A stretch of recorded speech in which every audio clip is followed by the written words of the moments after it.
واي ضابط مهما كان رتبته مش واخد باله ايه اللي بيحصل في مصر هيضيع الجيش ده. وده امر مش هقبله ابدا، امر مش هقبله ومش هسمح بيه. لكن كلنا مع بعض، انت ما تعملش كمين لزميلك اللي بيكلمك، وزميلك اللي بيكلمك يخلي باله معاك. يا هننزل دوريات محترمه تقدم اداء راقي، ادب، مش يقول له تعالى يا صول. ايه ده ايه ده ايه ده؟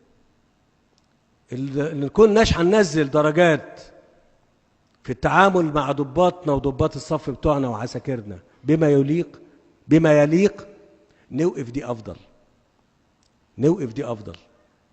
لان انا اللي بكسر نفسه وبهينه عمره ما هيبقى مقاتل. اللي بكسر نفسه وبهينه عمره ما هيبقى مقاتل. فاحنا لا عايزين كسر نفس ولا عايزين اهانه ولا عايزين اساءه. وعلى كل حال دي تجربتي على مدى عمري كله. والله والله والله انا ما قلت لحد لا ملكي ولا ميري يا كاف لام به، ما قلتش ابدا ابدا. وكانوا يقولوا لي انك انت بالطريقه ديت هتبقى قائد غلبان. ثقافه القياده انك انت تبقى عنيف وتذبح لك 10 12 عشان اوصل على اجسام ومستقبل ولادي واخواتي. اني وصال ده يتقال علي ان انا شديد وعنيف على حساب عشان ولادي اضيع لي 2 3 4 5 استثمار البلد واستثمار الجيش ادمره؟ لا مش عايز. كنت اقول لهم كده، ثقافه العمل دي كانت هي دي السبيل اللي هتوصلني للرتب والدرجات، لا مش عايزها. والله غالب على امره، والله غالب على امره. النقطه دي اول نقطه انا بكلمكم فيها كلكم. وبعد ما نطلع من هنا الناس اللي موجوده معايا دي كلها ضباط وصف، اخوات ورجاله، قياده من حديد،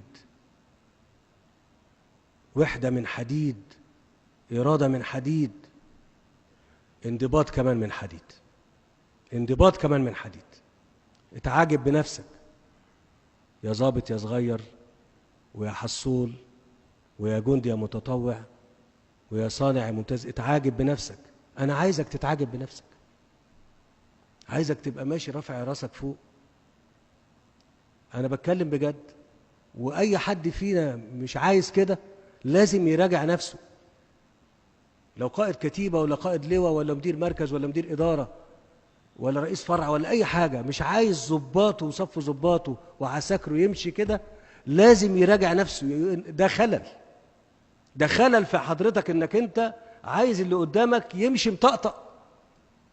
لا ده انا عايزه يتعاجب كده، يبقى فرحان، يدي التحيه وهو فرحان بنفسه وفرحان بوظيفته ايا ما كانت ودرجته ما ايا ما كانت، جندي كان ولا صف ضابط ولا ضابط. لكن نكسر نفس بعض لا. النقطه دي مهمه قوي قوي، وارجو من حضراتكم ترعوها.